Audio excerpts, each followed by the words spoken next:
لوگ مجھے ان مواقع پر مدعو کرتے ہیں کہ جہاں ایام ہی اہل بیت کے ہوتے ہیں، اور میرا ایک بڑا پکا بڑا پرانا ایک مزاج ہے کہ میں اپنے موضوع سے ادھر ادھر نہیں جاتا۔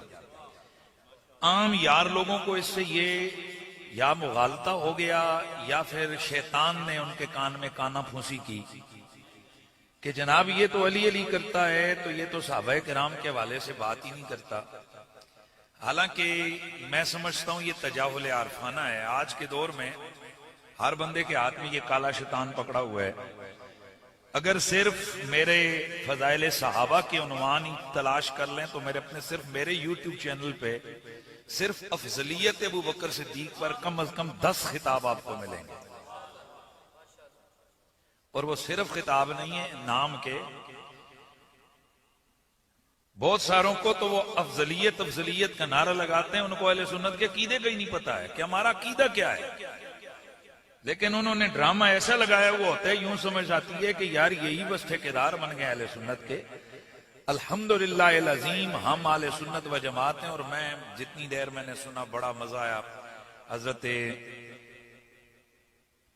قبلہ قاضی احمد حسن چشتی صاحب کے بڑے زبردست گفتگو، اور یہی ہمارا مزاج ہے کہ جب ہم اہل بیت کا ذکر کرتے ہیں تو ہمارا دل تنگ نہیں ہوتا، کھلا دل ہے۔ اور آج انہوں نے بھی بتایا اور ابھی میں بھی بتاؤں گا کہ ہم پھر شان صحابہ کیسے بیان کرتے ہیں،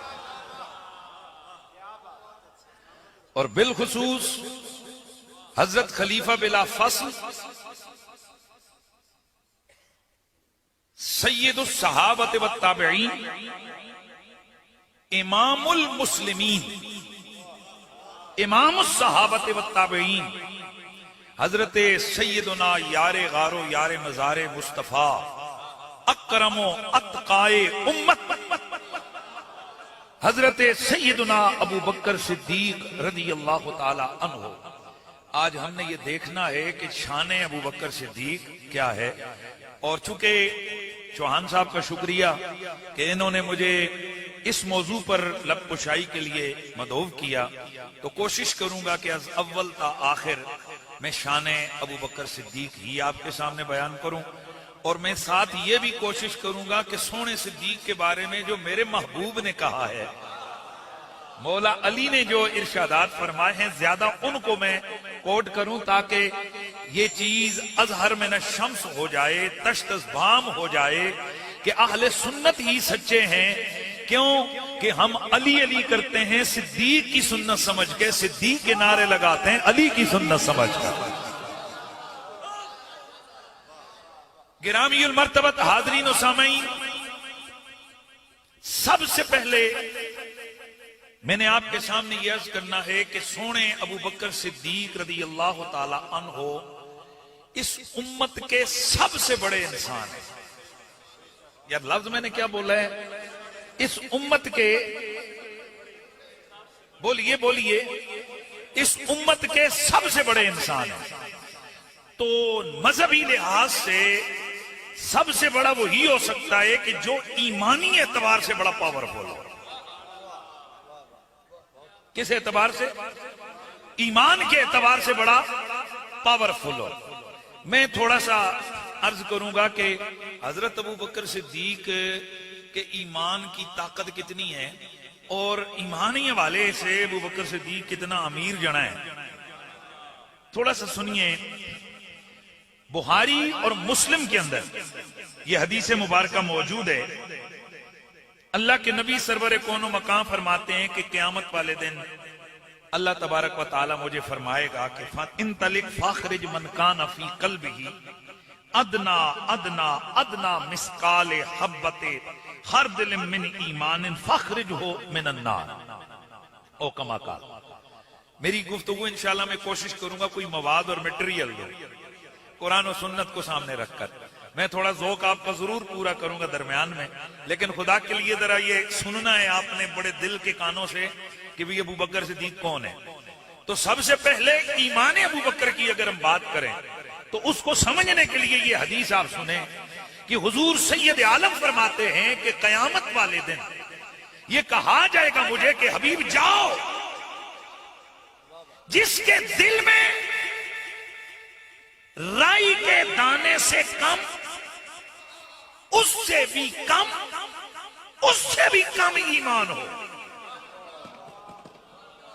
بھائی توجہ ہے، رائی کے دانے سے کم، اس سے بھی کم.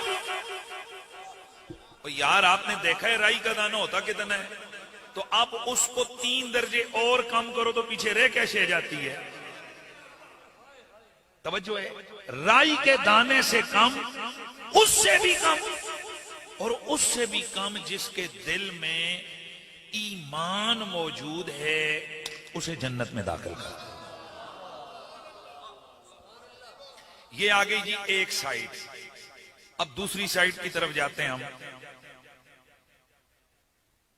ان الذین کفروا وماتوا وهم کفار فلن يقبل من احدهم ملء الارض ذهبا ولو افتدى به.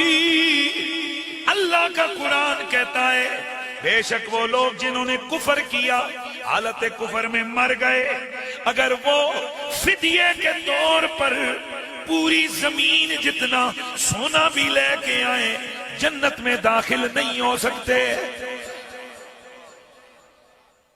تھوڑا جیسے نظر رکھو، جنت میں کون جائے گا؟ یار لفظ بولو نا. رائس کے دانے سے کم، اس سے کم، اس سے بھی کم. جس کے دل میں ایمان ہے، قیمت کیا لگی؟ بولو بولو، قیمت کیا لگی؟ اسے کیا ملا؟ جنت. اچھا اب یہ جنت ہے کتنی مہنگی؟ بھائی ہم نے سمجھنا ہے نا، یہ جنت ہے کتنی مہنگی. رب فرماتا ہے کہ اگر پوری زمین جتنا سونا بھی لے کے آئے، پوری زمین جتنا سونا بھی لے کے آئے، وہ کافر جنت میں داخل ہونا چاہیں نہیں، ہرگز نہیں داخل ہو سکتے، ہرگز نہیں داخل ہو سکتے. اس کا مطلب یہ ہوا کہ جس ایمان کی جسامت رائی کے دانے سے بھی کم، اس سے بھی کم، اس سے بھی کم ایمان ہو، تو رائی کے دانے سے 3 درجے کم ایمان کتنا مہنگا ہے کہ پوری زمین جتنا سونا ہو وہ رائی کے دانے سے کم سے کم سے کم ایمان